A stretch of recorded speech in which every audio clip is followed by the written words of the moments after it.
जबरदस्ती भारतीय लोगों के अंगूठे एग्रीमेंट को कागज पर लगवा कर उन्हें मजदूरी करने विदेश भेज दिया करती थी।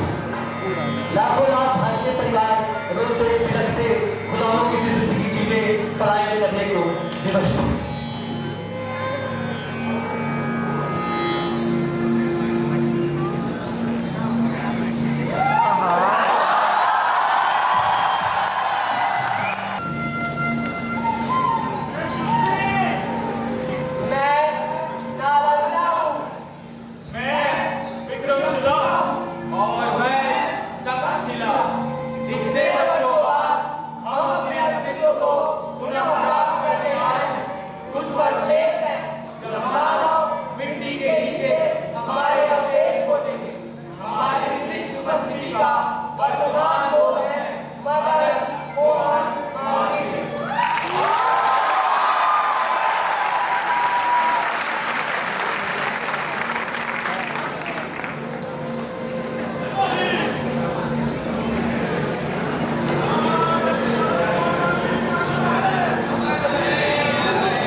सुना तो है मैंने भी, कुछ पता कहाँ चलता।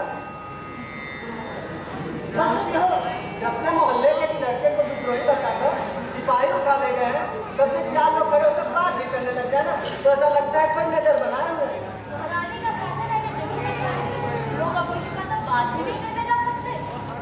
कंपनी बहादुर का शासन इससे कम भयानक था क्या? इसी प्रयाग में पेड़ों पे टंगी हजारों लाशें तुम भूल गए। अब हमारे जीवन में क्या ही भरोसा? सच कहूँ तो किसी के यहाँ पे पैदा होने वाला होता तो मन करता था। अब जब हम सब गुलाम ही हैं, फिर कौन गुलाम किसी कर सकता? आज के मुहूर्त में मैंने विचार किया, यदि पंडित जी की संतान आज पैदा होती है तो देश और समाज का प्रदर्शक समाज के निर्माण में अपना। हाँ बेटा, तुम्हारी माँ तो ठीक है बेटा। अरे तुमको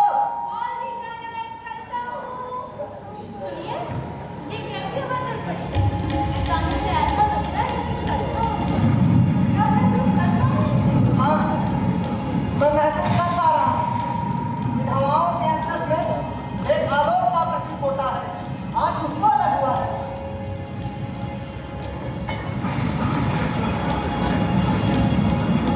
शश जिहद जिसकी आज चंद्र प्रभा छाई है, आज की रात कोई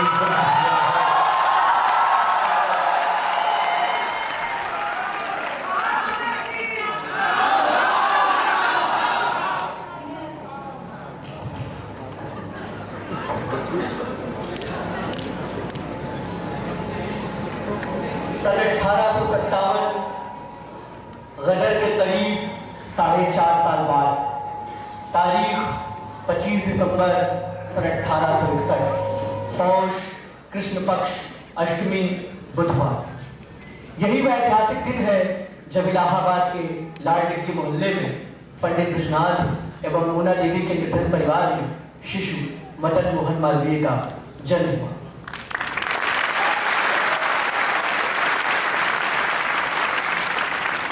अल्पायु में ही बालक मदन मोहन गहरे चिंतन में डूब जाता था। जिज्ञासा भरे प्रश्न करता। बालक मदन मोहन पर मां सरस्वती की विशेष कृपा देखकर माता पिता न केवल हैरान होते अपितु हर्षित होते थे।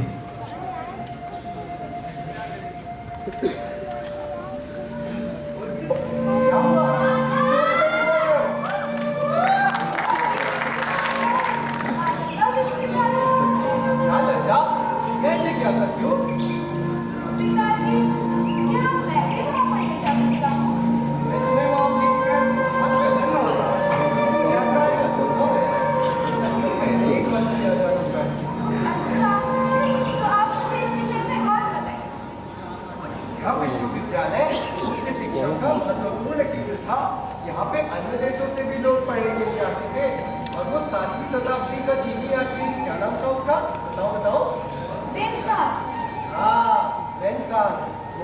कितना चातुर रह चुका है। अच्छा, तो पिताजी मुझे ना और बताइए, जैसे अच्छा इसकी स्थापना किसने की पिताजी? इसकी स्थापना कुमार मुनि ने करवाई थी। और हाँ, तुम बहुत जिज्ञासु हो, जाओ अपनी माता को बताओ। जी पिताजी। वाह वाह वाह, वो नालंदा विश्वविद्यालय। बेटा इधर आओ। रात बहुत हो गई है और तुम सो जाओ, और कल सुबह उठ के संगीत का अभ्यास भी तो करना है जी। और ये सब के लिए तुम अभी बहुत छोटे हो।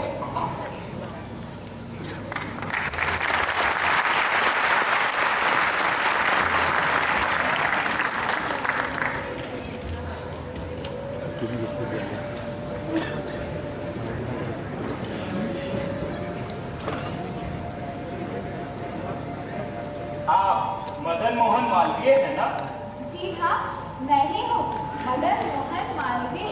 ये मालवी का अर्थ क्या होता है? वो हमारे बाबा मालवा के रहने वाले थे, इसीलिए हम मालवीय। पर आप लोग कौन हैं? हम विश्व प्रसिद्ध भारतीय गुरुकुल है। यहाँ विक्रमशिला, यह तक्षशिला और मैं नालंदा। अच्छा, पर पिताजी ने तो कहा था कि आप सब केवल मनुष्य के हृदय की रचनात्मक कला तक ही सीमित हैं। हमारे पुनरुत्थान की खोज हमें आपके समक्ष लाई। हमें उस सुयोग्य आत्मा की खोज है जो हमारी परंपराओं को पुनर्स्थापित कर सके। ये तो बहुत अच्छी बात है, मैं भी इसमें प्रकृति का भागीदार बनूंगा। जरूर।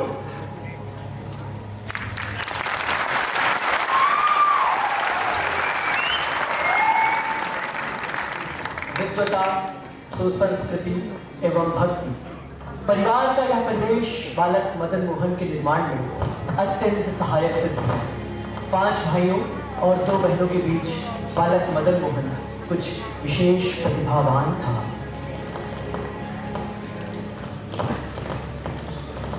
यदा यदा हि धर्मस्य ग्लानिर्भवति भारत अभ्युत्थानमधर्मस्य तदात्मानं सृजाम्यहम्। अर्थात जब जब धर्म की हानि होती है तब तब भगवान कृष्ण स्वयं ही इस धरती पर जन्म लेते हैं। अगले श्लोक की ओर बढ़ते हैं। श्रुति विप्रतिपन्ना ते यदा ख्यास्यति निश्चल। पूरा करो, उनमें से कोई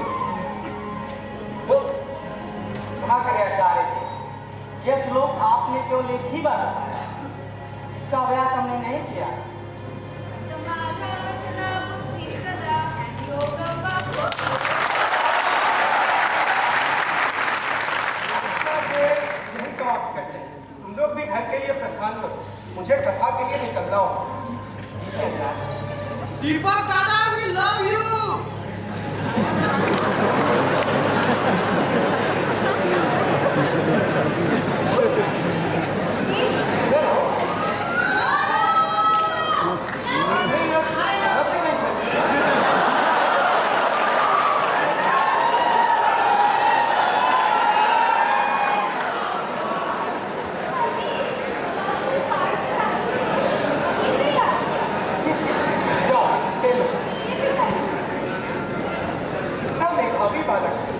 अगर इसका लालन पालन अध्ययन अध्यापन अच्छे से नहीं करा पाया तो कितना अन्याय होगा इसके साथ।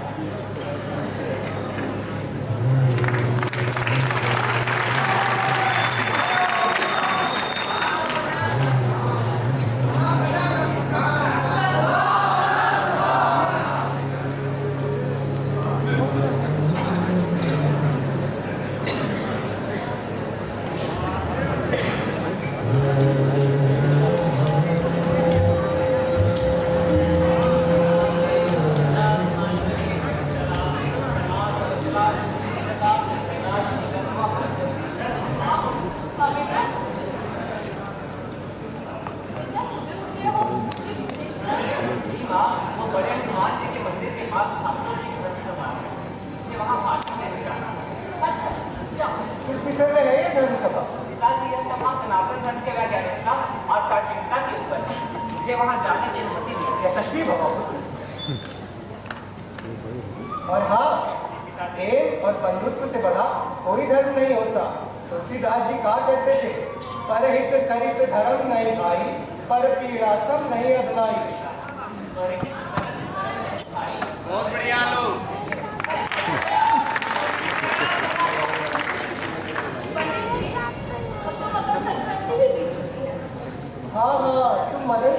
कुछ बातचीत करने वाली थी। बताओ बताओ। सपना का वो चला है अपना बदल, उसका इस तरह इन सपनों में जाना कुछ ठीक नहीं लगता है। तुम अकारण ही इन बात की चिंता करती हो। इन सभाओं में जाकर उसके व्यक्तित्व का विकास ही होगा। पर जिस तरह वो भक्ति और धर्म की ओर लीन हो रहा है, डर लगता है कल को सन्यासी ना बन जाए। मदन अपने व्यक्तित्व को गीता के अनुरूप ढाल रहा है। उसके व्यक्तित्व में जितना भक्ति योग है उतना ही कर्म योग, ज्ञान योग भी तो है। पर माँ का मन है ना, इसीलिए तनिक चिंता होती है। आपने उस बारे में कुछ सोचा? इस बारे में मदन के विवाह के बारे में?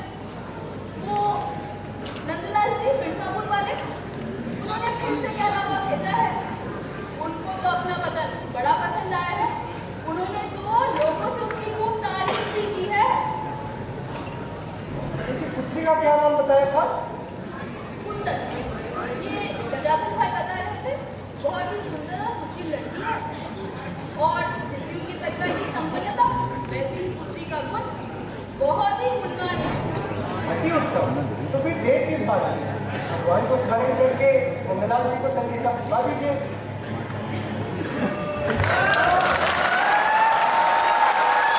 मदन मोहन 17 वर्ष के हो चुके थे।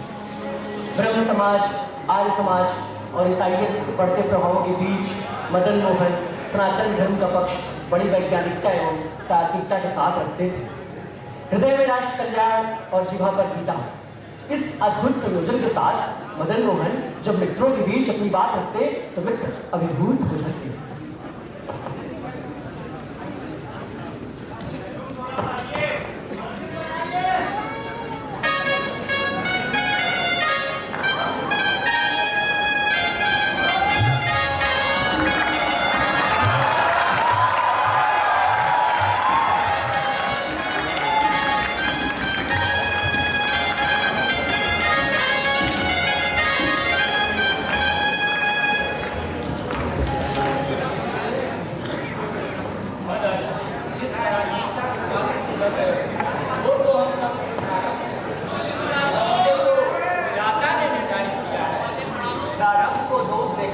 कंचित हो जाना मेरा स्वार्थ है। अच्छा, तो तुम प्रारब्ध को नहीं मानते? मानता हूँ, किंतु प्रारब्ध को प्रारब्ध कर्म की भांति मानता और कर्म के 3 स्टेप होते हैं: प्रारब्ध कर्म, संचित कर्म और क्रियमान कर्म। हमारा क्रियमान ही हमारे प्रारब्ध को निर्मित करता है और अतीत में क्रियमान के भाव के कारण ही आज ये पराधीनता हमें हमारा प्रारब्ध लग रही है। इसका मतलब हमारी पीढ़ी का क्रियमान ही भविष्य के भारत का प्रारंभ बनेगा। बिल्कुल नहीं, किंतु इसके लिए आवश्यक है कि हम सभी जाति, धर्म, वर्ग सब भूल कर एक हो जाएं और हमारी बस एक ही पहचान है कि हम भारतवासी हैं। किंतु जाति का वर्तमान स्वरूप सनातन समाज में बहुत पहले से चलता आ रहा है। तो भाई इसी को तो बदलने की आवश्यकता है। तो तुम्हें सनातन धर्म की सामाजिक संरचना से आपत्ति है? कदापि नहीं। सनातन धर्म तो सर्वाधिक व्यापक है। जब भी जो भी तत्व समाज के हित में कल्याणकारी होता है वह सनातन धर्म में कभी निषेध नहीं होता। इसीलिए अब समय आ गया है कि हम सभी एकजुट हो जाएं। वाह भाई वाह, एक ओर तो आप भागवत बांटते हैं और दूसरी ओर ऐसी खुली विचारधारा, इस तरह का समन्वय कैसे करते हैं? तो भागवत हमें रूढ़िवादी थोड़ी बनाता, बल्कि यह तो हमें समन्वय के विराट रूप का दर्शन कराता है। विद्या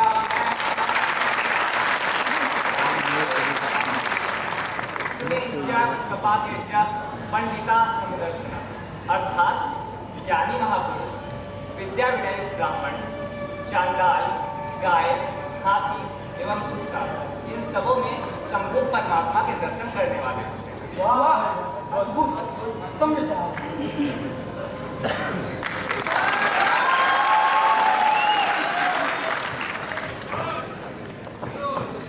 धर्म और समाज की ओर अधिक उन्मुख हो रहे मदन मोहन को देखकर माँ कुछ ऐसी विभल हुई कि 17 वर्ष की आयु में उनका विवाह कुंदन देवी के साथ कर दिया गया।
अभी तो देश गुलामी में होना जाने कितनी बौद्धिकताएं इस वातावरण में जन्म लेने से पहले ही मर जाए। मेरी समझ में अर्थ सबसे प्रमुख है, जिसके बारे में कोई बात ही नहीं। प्रत्येक व्यक्ति अर्थ से ही पीड़ित है और इसका कारण यह है कि हम अपनी सामाजिक संरचना खोते हैं और किसी के पास कोई निश्चित व्यापार भी नहीं है। हाँ, इसीलिए हम अपने गुलाम हैं। अर्थ निश्चित रूप से प्रमुख हो सकते हैं, और यह भी सच है कि हम अपनी सामाजिक संरचना खो रहे हैं, पर हम इसके लिए गुलाम बने इस बात से सहमत नहीं। क्योंकि जब हम गुलाम हुए थे तो हम संपन्न थे, सुसंस्कृत, अन्य संपदा की भी कोई कमी नहीं, उसके बावजूद हम गुलामी के जंजीर में जकड़े थे। मदन बात तो सही कही तुमने। दरअसल वर्तमान समाज की जो संरचना है और उसका जो परितंत्र है वह हमें एक दूसरे से दूर और दूर ले जाता है, जिसका कोई अर्थ नहीं। तो इस व्यवस्था में सुधार करके तुम्हारे मस्तिष्क में क्या विचार है? वर्तमान समाज की जैसी बिखरी संरचना है उसे नियोजित करने के लिए शिक्षा को एक दूरी के रूप में उपयोग करना होगा, और वर्तमान समाज में मुझे जो कमी दिखती है वह भी शिक्षा ही, और इस कमी को पूरा करने के लिए मैं एक विशाल विश्वविद्यालय की परिकल्पना करता हूँ।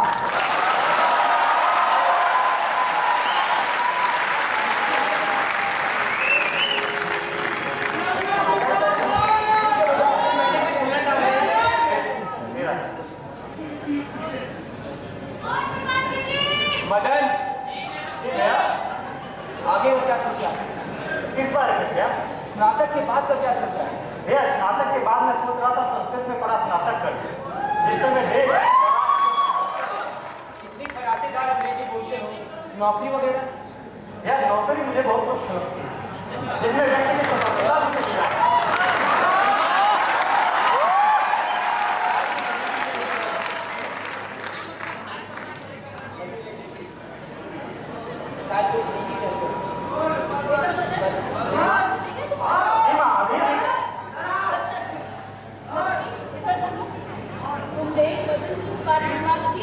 बात तो की है माँ, पर अब मदन ने अपना विचार बना लिया। क्या बात है माँ? कोई बात नहीं है क्या? कुछ नहीं मदन। जी भैया, भैया प्रणाम। प्रणाम माता जी। भैया देखिए ना, ये दोनों आपस में कोई बात कर रहे थे तो मैं उससे ही चुप हो गए। मदन, बेटा बहुत दिन से तुमसे एक बात कहनी थी। अब तुम्हारे पिताजी की तबीयत कुछ ठीक नहीं रहती। कथा प्रवचन में जाने लायक उनकी स्थिति नहीं रह गई, घर की आमदनी भी नगण्य हो चली। मैं कह रहा वैसे गवर्नमेंट हाई स्कूल में हेल्प कर लूँ, अंग्रेजी का अध्यापक के लिए एक पद खाली, तो मैं कोशिश करनी चाहिए। आमदनी भी ठीक ठाक मिल सकती है, लेकिन भैया मैं तो बेटा,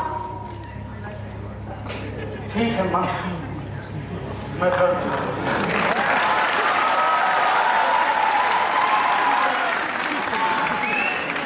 पिता की तरह धर्म और समाज पर समर्पित होते मदन मोहन और दिन ब दिन घर में बढ़ती विपन्नता को देखकर माता चिंतित रहने लगी। अंततः मदन मोहन ने 40 रुपए प्रतिमाह की सरकारी नौकरी स्वीकार कर ली। उन्हीं के शब्दों में, उन दिनों नौकरी न करने का स्वप्न माँ के आंसुओं के साथ बह गया। कांग्रेस के द्वितीय सम्मेलन में प्रतिभाग करने कलकत्ता पहुंचे। उस सम्मेलन के सबसे युवा नेता मदन मोहन ने अपनी बात कुछ इस तरीके से रखी। No taxation without representation. That is the first commandment in the Englishman political Bible. How can he part with his concerns and tax us here? His free and educated fellow subject, as if we were dumb sheep or cattle. We are not dumb any longer.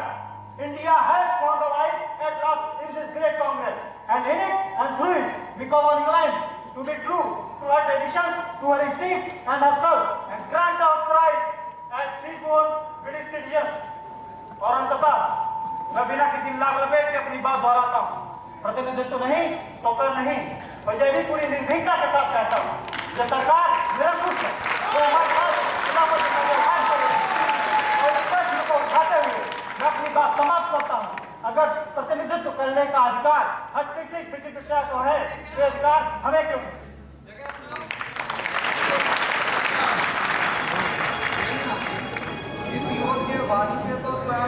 Bharat माता होकर हो रही है।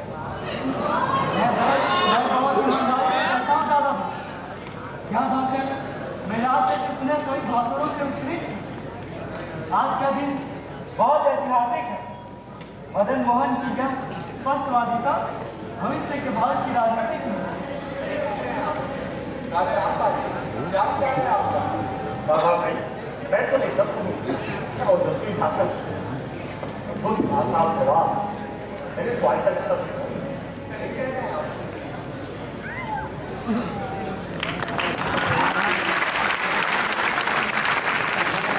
दादा भाई नौरोजी की अध्यक्षता में हुए कांग्रेस के दूसरे सम्मेलन के बाद नो टैक्सेशन विदाउट रिप्रेजेंटेशन यह वाक्य मदन मोहन मालवीय के साथ कुछ इस कदर जुड़ गया कि बौद्धिक समाज में ये चर्चा में आ गई। इसी सम्मेलन में काला कामगर के राजा रामपाल सिंह मदन मोहन के ओजस्वी उद्बोधन को सुनकर मंत्रमुग्ध हुए और उन्हें अपने किले पर आमंत्रित किया।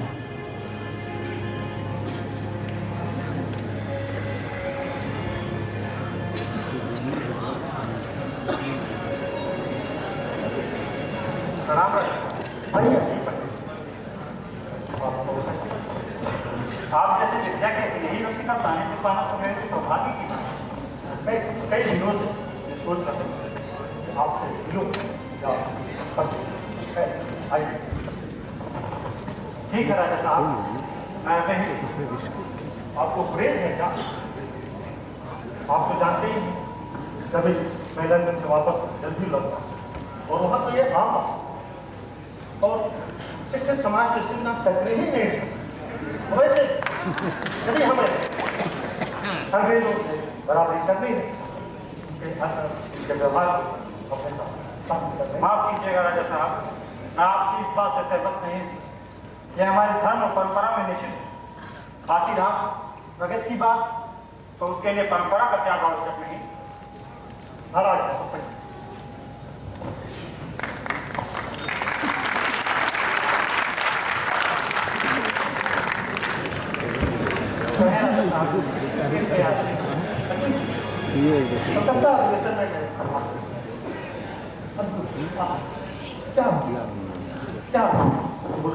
आपका सबसे इच्छा थी मैं आपको जानते जब था वहाँ से हिंदुस्तान पर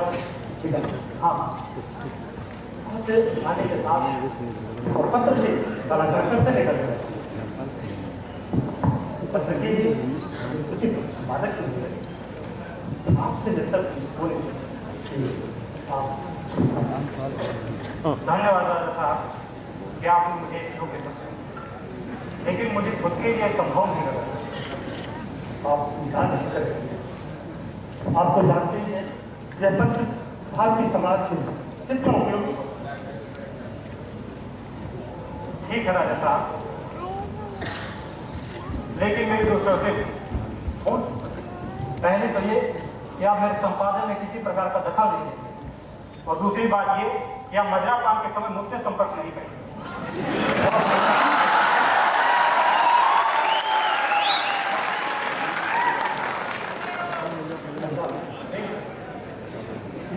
तो मैं समझूं कि आप संपादन पत्र के लिए एक बार और विचार कर लीजिए राजा। इन दोनों शर्तों में से यदि किसी एक का भी उल्लंघन हुआ तो इस पत्रिका से मेरा कोई संबंध नहीं रह जाएगा। आप निश्चिंत रहिए, मैं आज्ञा चाहूँगा। जल्द आना।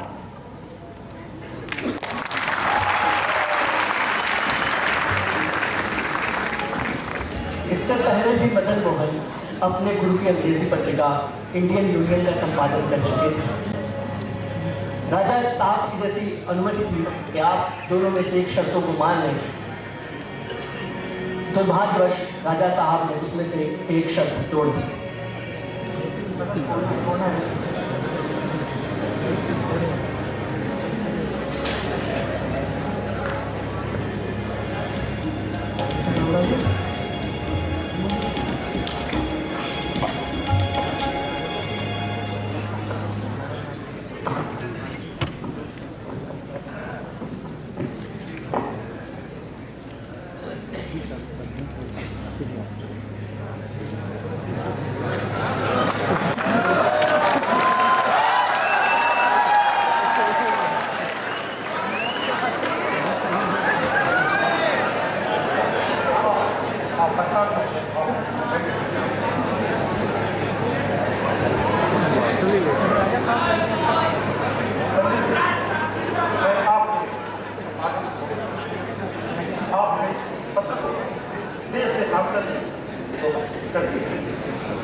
आप पूरी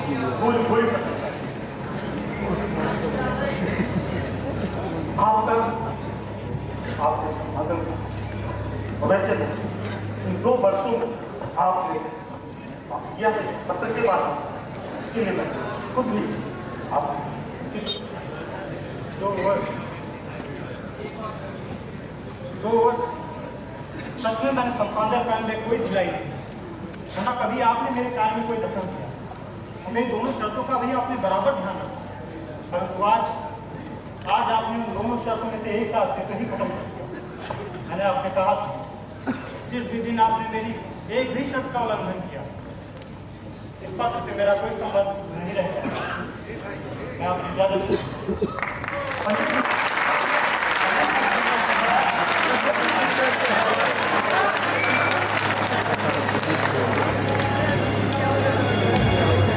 जीवन के आदर्श, नैतिकता एवं मूल्य मदन मोहन मालवीय में इस कदर प्रभावी थे कि परिवार के पालन पोषण की एकमात्र आधार संपादक की नौकरी को छोड़ते हुए उन्होंने क्षण भर भी नहीं सोचा। हिंदुस्तान पत्रिका भविष्य में मर्यादा, लीडर, अभ्युदय, सनातन जैसी पत्रिकाओं के संपादन का आधार है। राजा रामचंद्र सिंह को अपने वादे के टूट जाने का गहरा मलाल हुआ। उन्होंने मालवीय जी से न सिर्फ माफी मांगी बल्कि उन्हें वकालत पढ़ने के लिए एवं उससे संबंधित सारा खर्च वहन करने की जिम्मेदारी ली। शुरू में मदन मोहन मालवीय ने इसका विरोध किया, किंतु राजा साहब के बहुत आग्रह करने के बाद वे मान गए। सन 1891 में वकालत की परीक्षा पास करने के बाद उन्होंने सेशन कोर्ट में और 2 साल बाद हाई कोर्ट में प्रैक्टिस आरंभ की। मदन मोहन मालवीय प्रत्येक केस व्यक्तिगत स्तर पर जांच करते थे, उसके बाद उसे अदालत में पेश करते थे। निर्बलों और वंचितों के लिए उनका दरवाजा हमेशा खुला रहता था। उन दिनों जब इलाहाबाद में उनकी वकालत शिखर पर थी, तब एक दिन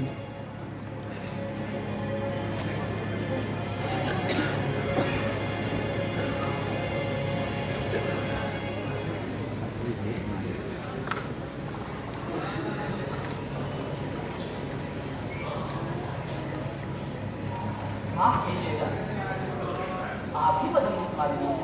जी हाँ। नमस्कार। आपसे मिलकर धन्य हो गया।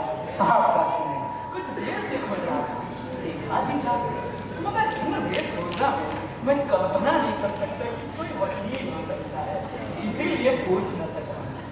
हाँ, मैं इस वेशभूषा का कारण जान सकता हूँ।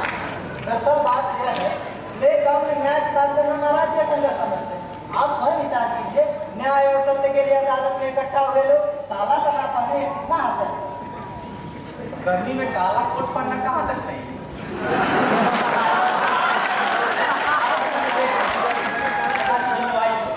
वो किसी ठंडे भी नहीं। क्या अदालत की बहस के दौरान भी नहीं होते? नहीं मौतो, इन वक्तों में मैं ज्यादा बुरा दिखता हूँ क्या? बात यह है कि काला कपड़ा हमारी परंपरा में अशुभ माना जाता है। अदालत एक पूज्य स्थल है जहाँ मैं धर्म और परंपरा के साथ जाना ही उचित समझता हूँ। हाँ,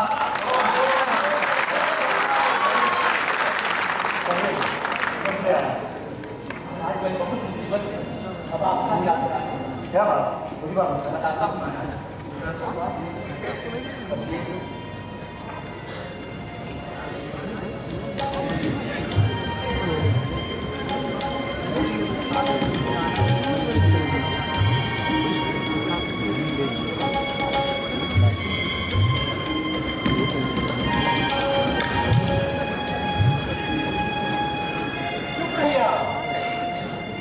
महाराज, समझने की कोशिश कीजिए। आप दोषी हैं तो आपने अपना दोष मुझसे क्यों छिपाया? क्योंकि मैं जानता हूँ, यदि आप जानते कि मैं ही दोषी हूँ, तो आप मेरा केस कभी नहीं लड़ेंगे। आप दोषी हैं तो आपको दंड भुगतना ही होगा। और भी वकील है इलाहाबाद में, आप उनके पास चले गए होते, मेरा धन क्यों भ्रष्ट कराते? महाराज, 90% केस तो हम पहले ही जीत चुके हैं। बल्कि यदि आप चुप ही रह सकते तो वैसे ही जीत जाएंगे। क्या संभव है? तुम्हें दंड भुगतना होगा। आप जितने रुपए कहिए मैं उतने दे सकता हूँ। आपके चुप रहने के बदले आपका कर्ज, आपकी जीवन दशा, पीढ़ियों का भविष्य सब बदल जाएगा। हमें दौलत किया कहीं और दिखाना, दबाव डाला।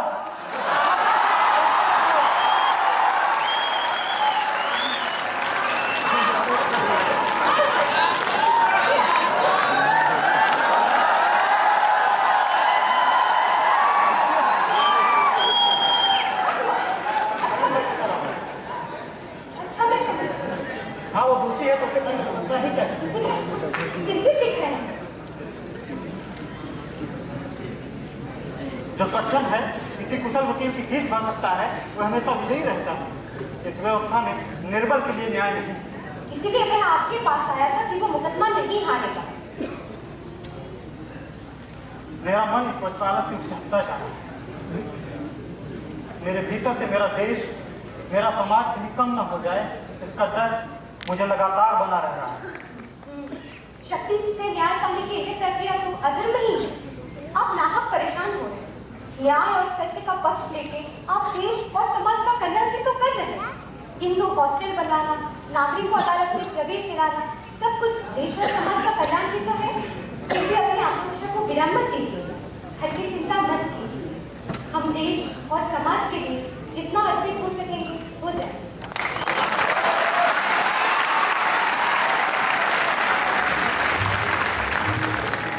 इस घटना का मालवीय जी पर गहरा प्रभाव पड़ा।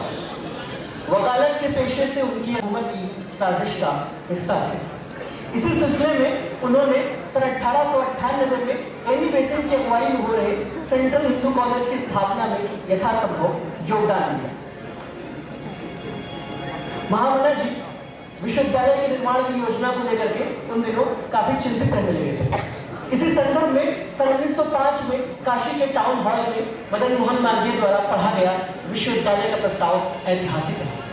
इस सभा की अध्यक्षता BN महाजन ने की। साथ ही काशी नरेश, दरभंगा नरेश, एनी बेसेंट आदि ने अपनी सहमति प्रकट की।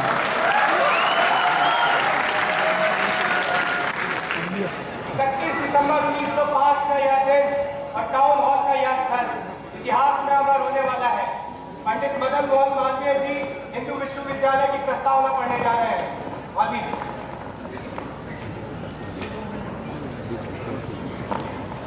भारत की प्राचीन धर्म की शिक्षा है कि प्रत्येक व्यक्ति अपने को बड़ी समष्टि की इकाई समझकर उसके हित के लिए जीवित रहे और काम करे। लोक कल्याण और लोक संग्रह को परम पुरुषार्थ समझे। आज काशी में हम जिस विश्वविद्यालय के स्थापना के महान संकल्प के साथ जुड़ने जा रहे हैं उसका उद्देश्य इस प्रकार है। श्रुतियों तथा स्मृतियों द्वारा प्रतिपादित वर्णाश्रम धर्म के पोषक सनातन धर्म के सिद्धांतों का प्रचार करने के लिए धर्म शिक्षक तैयार करना, संस्कृत भाषा और साहित्य के अध्ययन की वृद्धि करना, भारतीय भाषाओं तथा संस्कृत के द्वारा वैज्ञानिक तथा शिल्पकला संबंधी शिक्षा में योग देना। यह योजना सभी शासकों, संभ्रांतों, धर्माचार्यों, शिक्षाविदों एवं नेताओं के विचारार्थ इस अनुरोध के साथ प्रस्तुत है कि वे प्रवर्तकों को अपने विचारों से अवगत कराएं तथा इसमें संशोधन तथा सुधार हेतु सुझाव दें, ताकि यह विकासमान वैज्ञानिक ज्ञान की सहायता से लोगों की भौतिक समृद्धि की अभिवृद्धि में प्रभावी साधन साबित हो सके तथा वे अपने पवित्र ग्रंथों की शिक्षा के आधार पर अधिक पवित्र और सुखी जीवन व्यतीत कर सके।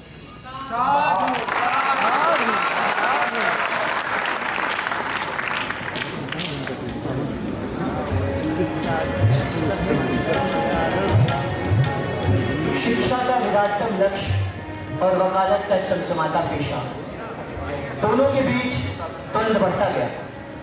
इसी बीच वकील मदन मोहन मालवीय ने प्रसिद्ध रानी केस में सफलता पाई। इस सफलता के फलस्वरूप उन्हें अपार धन एवं यश की प्राप्ति हुई। यह सफलता किसी भी आम व्यक्ति को उसके पेशे में रुचि पैदा करने के लिए पर्याप्त थी, किंतु मदन मोहन मालवीय आरंभ से ही कुछ विशेष था।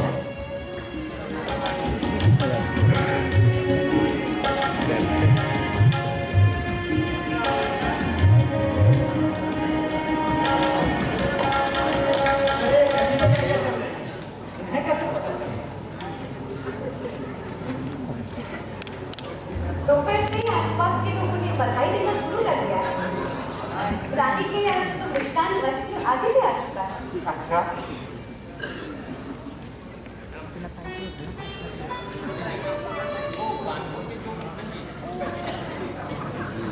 कानपुर के जो मोहन जी हैं, पिछले कुछ दिनों से उनका पत्र आया और पत्र में यही पूछ रहे थे कि सुप्रसिद्ध रानी के स्कर्ट कहिए तो लिख दे दूं?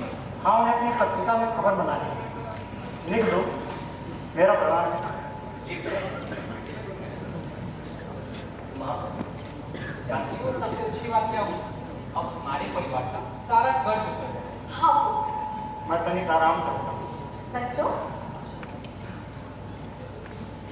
मुझे सुबह से अनंत बधाइयाँ और शुभकामनाएं मिली। हाँ, रानी का तो कहना है कि आप प्रयाग के सबसे बड़े वकील हैं। अब मैं वकील नहीं रहा, क्या हुआ? मैं वकालत छोड़ रहा हूँ।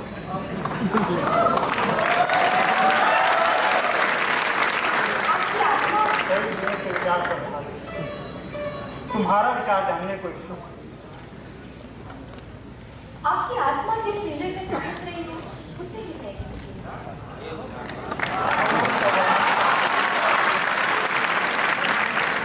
तो मेरी सहमति, तुम्हारा निर्णय आवश्यक है।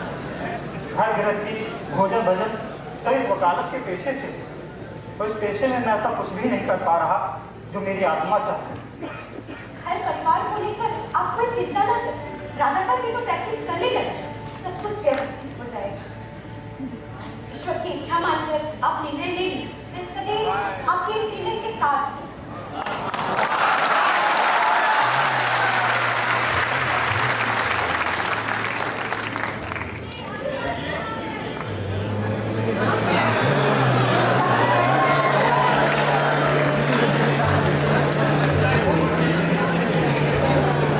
शिक्षा के महायज्ञ में पूर्णाहुति के लिए तैयार मदन मोहन मालवीय ने अपनी विश्वविद्यालय योजना में शीघ्रता लाई। विश्वविद्यालय की स्थापना के लिए एक सोसाइटी का होना आवश्यक था, इसलिए सन 1911 में हिंदू यूनिवर्सिटी सोसाइटी की स्थापना की गई।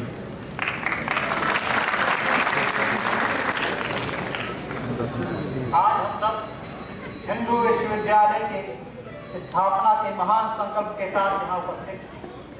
मैं सर्वप्रथम प्रेसिडेंट जी से आग्रह करता हूँ कि वह बड़े विचार दें।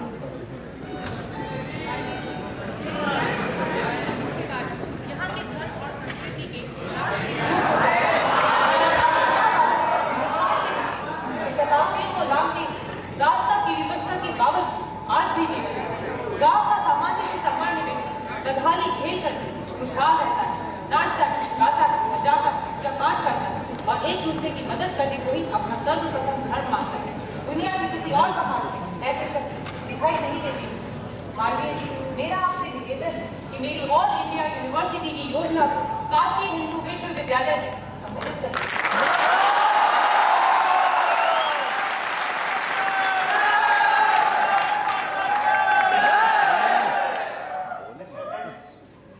मैं समस्त भारतवासी की ओर से आपके इस योगदान को स्वीकार करता हूँ। Sir, I have worked on it. Kindly accept the Institute, Central Hindu, as an affiliate of GATE and become the central Hindu school foundation होगा हायर एजुकेशन। बल्कि मेरी भी एक योजना है। क्या?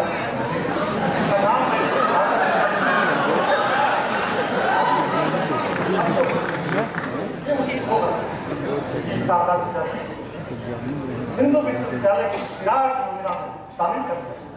ऐसा शुभारंभ अभूतपूर्व है। आज की तारीख 28 नवंबर 1911 ऐतिहासिक तारीख है।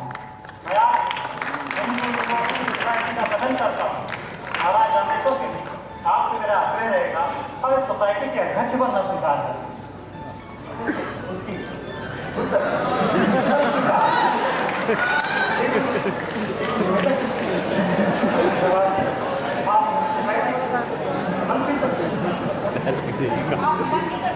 अध्यक्ष का निर्णय कैसे डाल सकते हैं?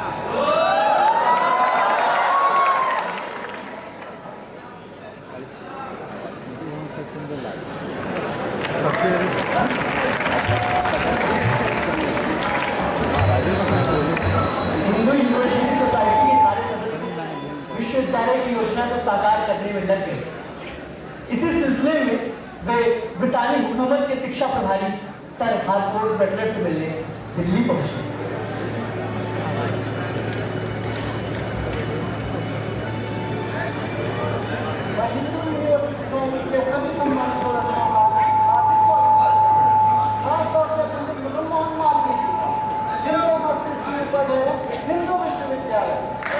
आप लोगों से बताने से इतना खर्च हो रहा है कि आप लोगों के द्वारा प्रस्तावित हिंदू विश्वविद्यालय की योजना को ब्रिटिश सरकार ने वायसराय हार्डिंग ने स्वीकार कर दिया। लेकिन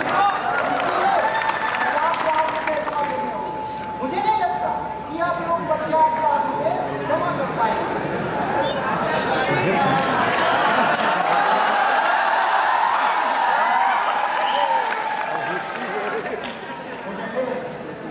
सभा के सभी सम्मानित सदस्यों की ओर से आपको वायसराय हार्डिंग और अंग्रेज सरकार को धन्यवाद देता हूं कि आपने हमारे प्रस्ताव को स्वीकार किया। बाकी रही राशि की बात तो उसकी चिंता आप पर छोड़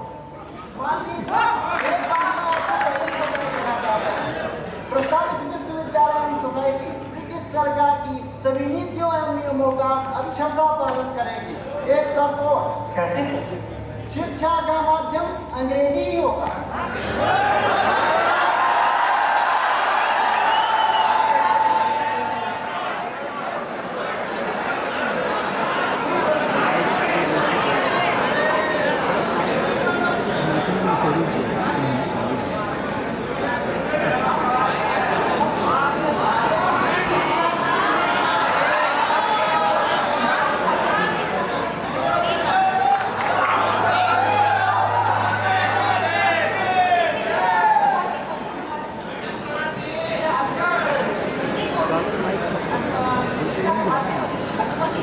कोई बात नहीं, इंजीनियरिंग और तकनीकी दोनों के अध्ययन अध्यापन का माध्यम अंग्रेजी ही होगा। मौलवी जी, ये बात तो मैं पहले ही डिस्कस कर चुका हूँ और इसको लेकिन मैं अब ये सभा को यहीं पर खत्म करता हूँ। आप सब जा सकते हैं। मौलवी जी, आप रुकेंगे, मुझे आपसे एक बात करनी है। मौलवी जी, मैं एक बात आपको पहले ही बता देना चाहता हूँ। अगर आपके द्वारा प्रस्तावित विश्वविद्यालय में शिक्षा का माध्यम मातृभाषा हुई तो आप ब्रिटिश सरकार से किसी भी मदद की उम्मीद मत रखिएगा। मैं समझ सकता हूँ, यदि आप बताना चाहते हैं तो बताएं। मालिक जी, जब भी आप लोग कोई सामूहिक संस्था बनाते हैं या भारतीय भाषा में कोई सामूहिक बैठक करते हैं तो हमारी ब्रिटिश सरकार को विद्रोह का भय सा बना रहता है। इसलिए एक बात मैं आपको पहले ही बता देना चाहता हूँ, प्रस्तावित विश्वविद्यालय में शिक्षा का माध्यम अंग्रेजी ही होगा। क्या कोई दूसरा विकल्प है? बिल्कुल नहीं।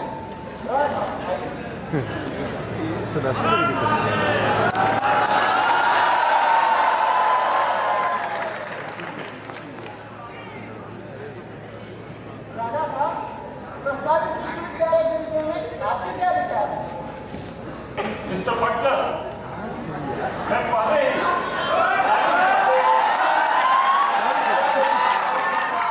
अनुरोध कर चुका हूं और इसके लिए हर संभव सहायता देने के लिए तैयार हूं। मां गंगा के पावन तट पर मानवी जी अपने और भारत के सपनों का विश्वविद्यालय बना सकते हैं। विश्वविद्यालय की स्थापना होगा। इसके लिए मेरा अभी भी आपसे वही प्रस्ताव है कि बनारस स्टेट के 7 गांवों से प्राप्त होने वाला सारा राजस्व मालवीय जी के माध्यम से हिंदू यूनिवर्सिटी सोसाइटी को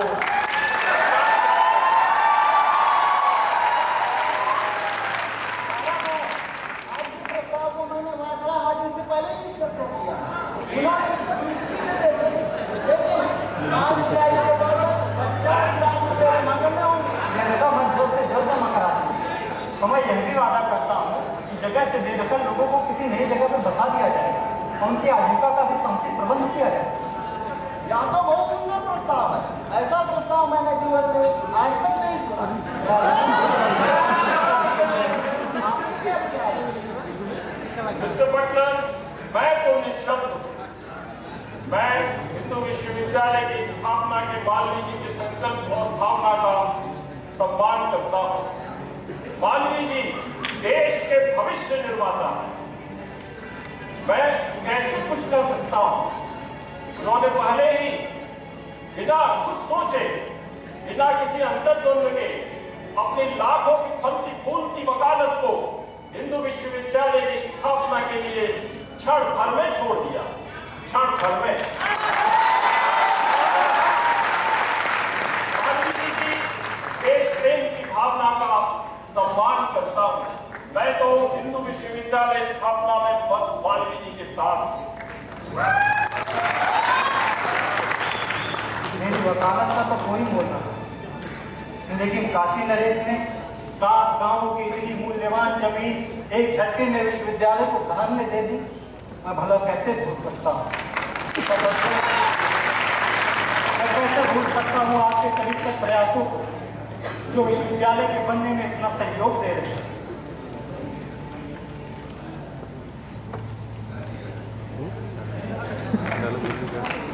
वाल्मीकि जी अंगीकृतम सुचितिलम परिपालयन्ति, ऐसा शास्त्रों में कहा गया है।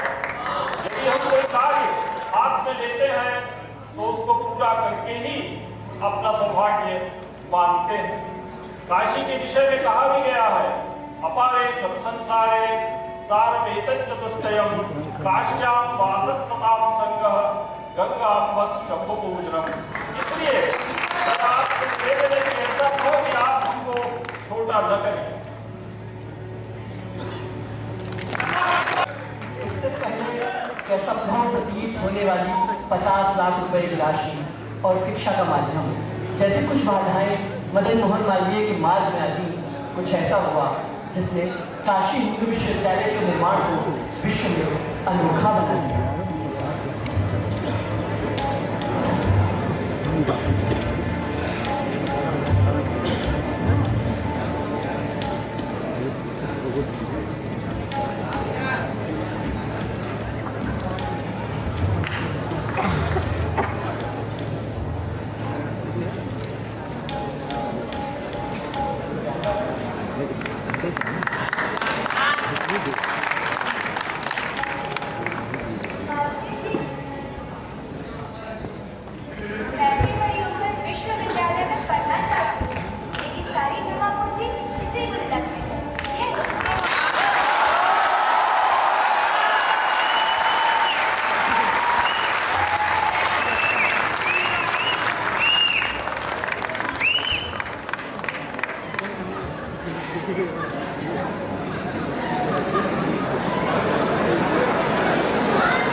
काशी में विश्वविद्यालय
शिक्षा भी, संस्कृति भी और देश भी। इसीलिए तो वो वाइस चांसलर बनाना चाहते थे उन लेफ्टिनेंट जनरल को।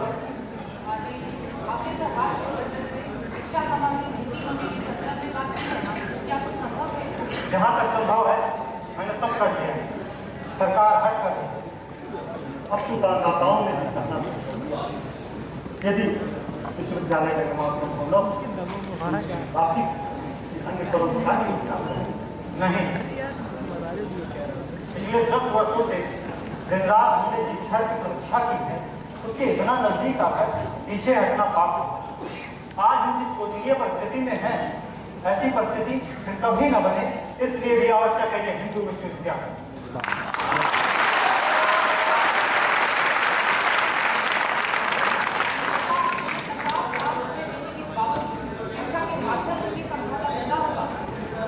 अपने धर्म, परंपरा और भारतीयता को बचाने के लिए, शिक्षा की अखंड ज्योति जलाने के लिए मैंने बहुत पहले संकल्पना ली और उसी संकल्पना को पूरा करने के लिए मैं देश के कोने कोने तक गया, घर घर भिक्षा मांगी, असंभव लगने वाले 1 करोड़ की राशि भी जुटाई। अब यदि विश्वविद्यालय के बनने में कोई बाधा आती है तो उन तमाम विद्यार्थियों के प्रति अन्याय होगा जो इतने वर्षों से मेरे मस्तिष्क में प्रतिनिधि बनकर विकसित हो रहे हैं। हाँ, मैं करूंगा समझौता, लेकिन ये मदन मोहन मालवीय काल की दीवार को भेदकर भविष्य के विद्यार्थियों को यह बता देना चाहता कि वह इसलिए समझौता कर रहा है कि भविष्य में तुम अपने मूल्य और आदर्शों के साथ समझौता न करो।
मैंने ऊपर के अधिकारियों को लिख दिया है, वह जल्द ही तलवार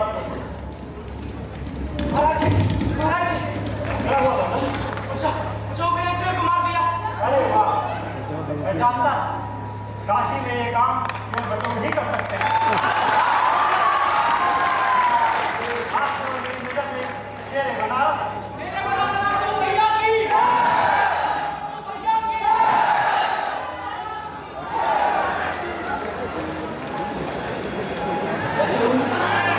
गोवर्धन के पहलवान थे, रहे मदन मोहन के साथ रहते थे।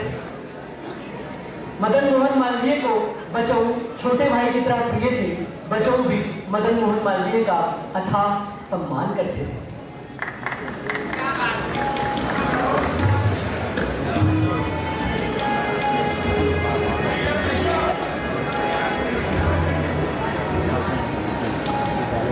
अक्टूबर 1900 को हिंदू यूनिवर्सिटी एक्ट पास हुआ और 4 सन 1916 अर्थात माघ शुक्ल प्रतिपदा संवत 1972 विक्रम को तत्कालीन वायसराय लॉर्ड हार्डिंग ने काशी हिंदू विश्वविद्यालय का शिलान्यास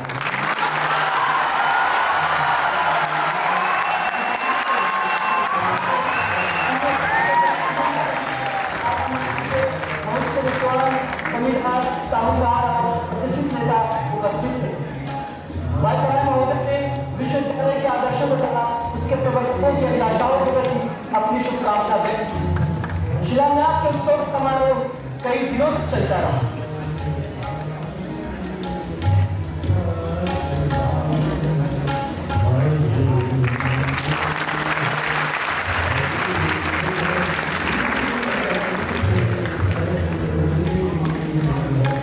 Yeah.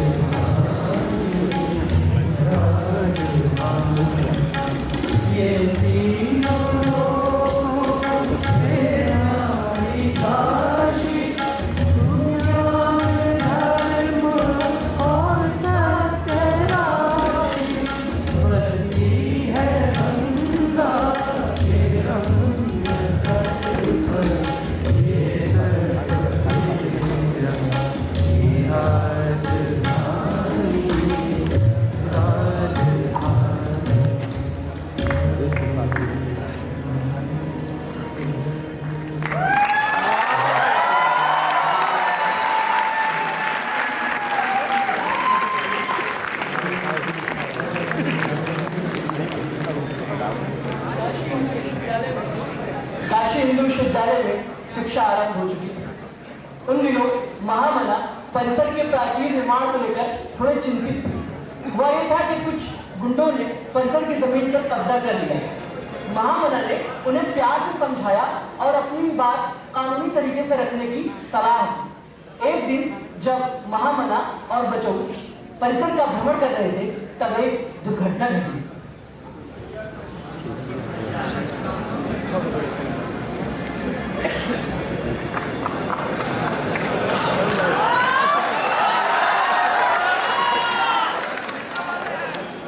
आपको तो मुझे एक झटके भी अकेले नहीं छोड़ते।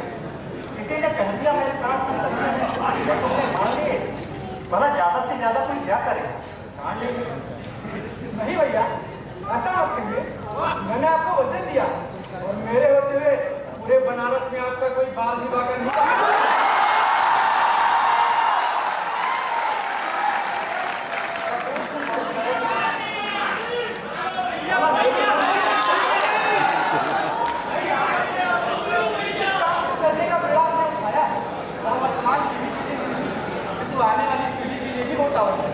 और यहाँ के लोगों को इस विश्वविद्यालय की महत्ता को समझना बहुत जरूरी है।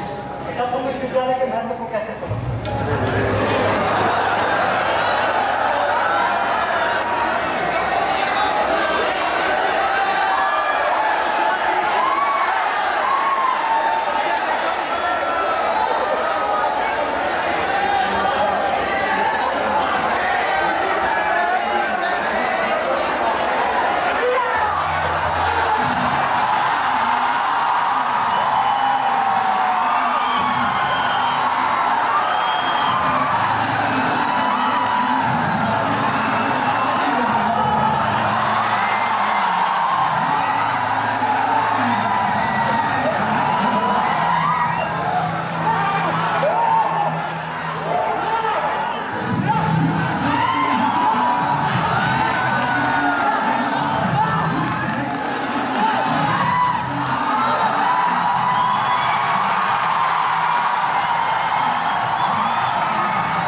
जेल में भर दिए गए।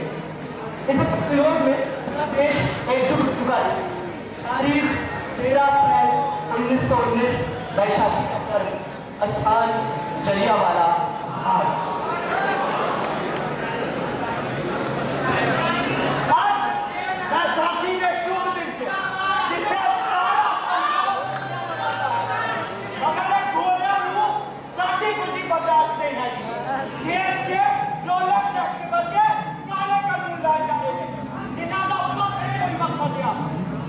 आजादी की मांग है।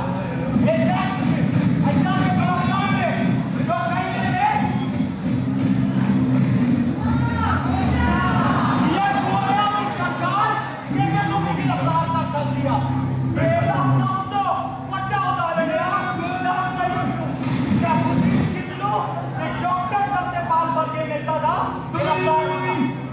एक विषय किया चार तो बदलो एक थाते खलो नहीं सकते त्याग दिए भीड़ रोलेक्स टैक्स भर के सारे जमीन का लोन कर दिया। एक गोलियां मुझे नहीं पता एक सबके बोलने के गिरफ्तार कर दिया सरकार को क्या चाहोगे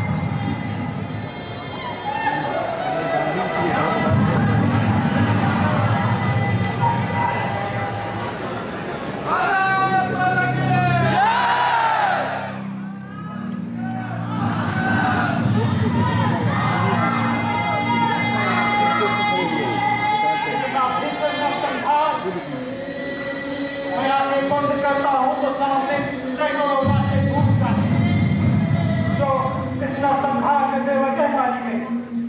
मैं पूछता हूं कि मासूमों की क्या गलती जो केवल शांति से हमारे साथ पशु जैसा व्यवहार करने वाले इस कानून का विरोध कर रहे हैं। इस कानून से सरकार को यह अधिकार प्राप्त है कि वह किसी भी भारतीय को अदालत में मुकदमा चलाए बिना जेल में जा सके।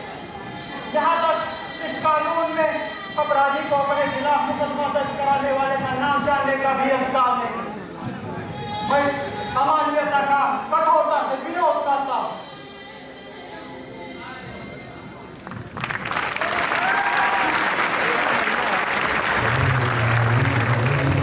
विश्वविद्यालय परिवेश को आवश्यक शांति और राष्ट्र को आवश्यक विप्लवगान महामना दोनों के बीच उचित सामंजस्य बनाने का प्रयास कर ही रहे थे कि 1920 में महात्मा गांधी ने असहयोग आंदोलन की शुरुआत करी। यह आंदोलन बहुत ही व्यापक और प्रभावी था, किंतु गोरखपुर के बाजार में रसद सामग्रियों के दाम कई गुना बढ़ गए। जनता ने मार्च करके इसका विरोध करना चाहा, पुलिस ने गोलीबारी कर दी और 3 नागरिकों की मौत हुई। इसके बाद उग्र हुई भीड़ ने चौरा थाने पर हमला करके 22 पुलिसकर्मियों को जिंदा जला दिया। इसके बाद पुलिस का कहर आम जनता पर टूटा। इस पूरी न्यायिक प्रक्रिया में 171 लोगों को मौत की सजा दे दी। यह बात जब मदन मोहन मालवीय को पता चली तब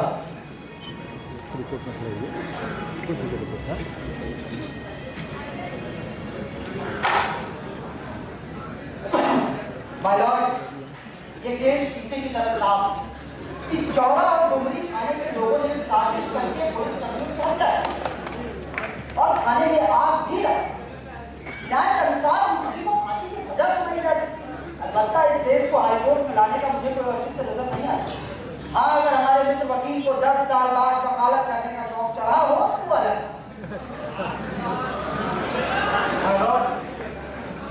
किस सरकारी रिकॉर्ड की बात की जा रही है? जिस रिकॉर्ड में केवल व्यक्ति के दोषों और दंडों की बात की जाती है। मैं पूछता हूँ 17 मार्च को डुमरी गांव में पुलिस के द्वारा तोड़ के हमले का प्रयास किया गया। क्या गांव में केवल मनुष्य रहते हैं? पशु पक्षी पेड़ पौधे आदि कुछ भी नहीं? अगर रहते हैं तो सरकारी रिकॉर्ड उन हानियों को क्यों नहीं दर्ज करता है?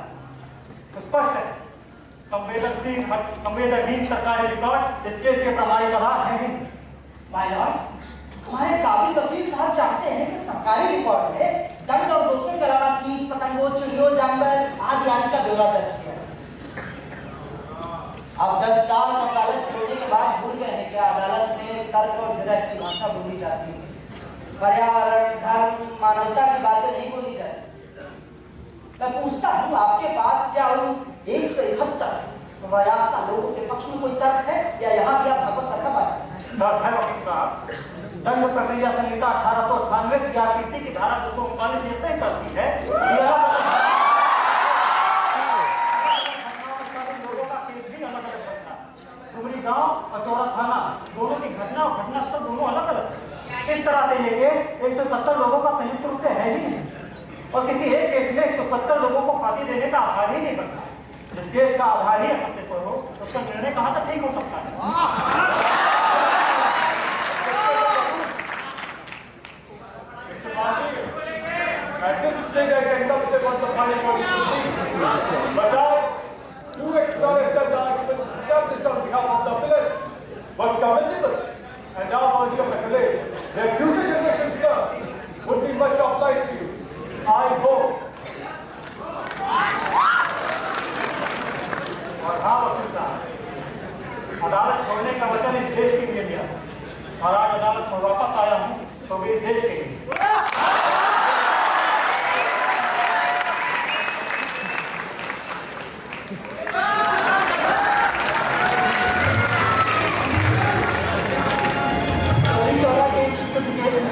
महामना ने 151 लोगों को बाइज्जत बरी करवा दिया।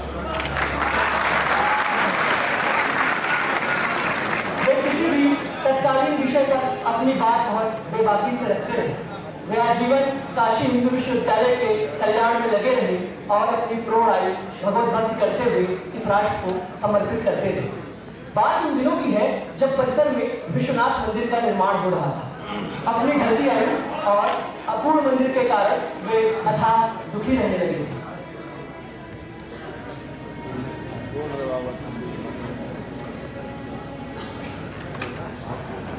यही अंतिम आकांक्षा है गोविंद। इस राष्ट्र को जितना कुछ मैं देना चाहता था, शायद उसके लिए पर्याप्त समय नहीं। ऐसा मत कहिए पिताजी, आपने इस देश के लिए क्या कुछ नहीं किया। आपने तो अपनी पूरी जिंदगी इस राष्ट्र को समर्पित की है। आपकी ये इच्छा भी अवश्य पूरी होगी। तुम नहीं समझते गोविंद, दुनिया का सबसे वैभवशाली और समृद्ध मनुष्य भी चाहे तो अपनी समस्त इच्छाओं की पूर्ति एक जीवन में नहीं कर सकते। उसके लिए जिस आवश्यक वस्तु की कमी पड़ जाती है उसे समय चाहिए। आप निश्चिंत रहिए पिताजी, ईश्वर इतना भी निरंकुश नहीं हो सकता। अरे जिसने इतना बड़ा विश्वविद्यालय बनाया वो एक छोटा सा मंदिर तो जरूर बना सकता है। यह मंदिर अब तक क्यों नहीं बना, इसका मुझे बड़ा दुख है। 50 मील पैदल चलकर एक संत आए और इसकी नींव रख गए। तब से ऐसे ही पड़ा हुआ, इसका भी सारा दोष मुझ पर ही। बेवजह खुद को दोषी मानकर ईश्वर के निर्देशन में दोष निकाल रहे हैं आप। अरे आए बैठे और कहीं बलदेव जी कैसे? पिताजी ठीक है, तबीयत थोड़ी नासाज करने लगी है आजकल। आप क्यों नहीं, वो भी तो तेरे आमंत्रित रही। ऐसा होना तो स्वाभाविक है। कितना ही समय बचा है। क्या बात है पंडित जी, कुछ उदास लग रहे हैं आप। गोविंद, क्या बात है? सब कुछ ठीक है, बस पिताजी की इच्छा थी कि परिसर में छात्रों के लिए विश्वनाथ मंदिर हो। और आप तो जानते ही हैं कि विश्वनाथ मंदिर बनना अभी असंभव है, क्योंकि विश्वविद्यालय का व्यक्तिगत व्यय ही इतना है कि ऐसा लग नहीं रहा है ऐसा हो पाएगा। बस इतनी सी बात, आपने क्या कुछ नहीं किया इस देश के खातिर। और रही बात मंदिर निर्माण, यह तो घर का कार्य है। आप निश्चिंत रहिए, मंदिर निर्माण का पूरा व्यय मैं स्वयं के ऊपर लेता हूँ।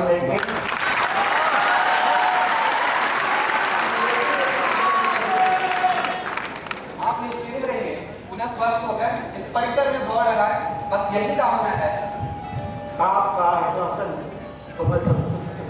बिल्कुल, और बेवजह चिंता बिल्कुल मत कीजिए। वैसे आपकी इसके अलावा कोई व्यक्तिगत इच्छा हो तो कहिए। मेरी व्यक्तिगत इच्छा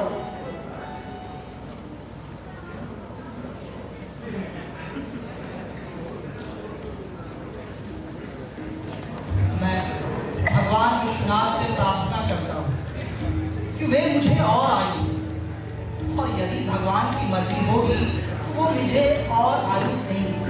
आप विश्वास रखें, मैं अभी नहीं मरूंगा।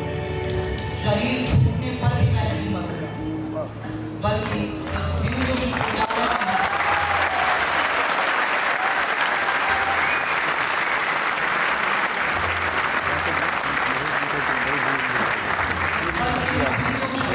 में कभी पंछी बनकर पुस्तकालय में पढ़ते बच्चों को देखूंगा, तो कभी लंका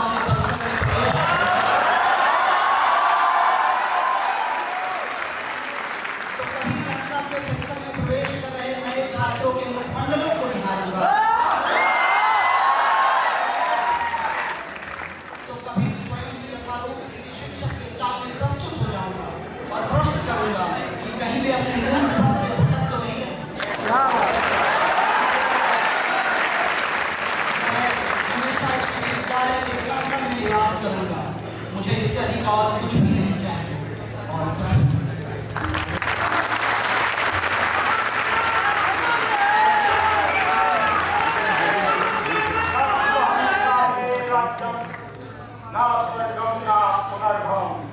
कामये दुष्टप्तानां रायणां भारतीनां।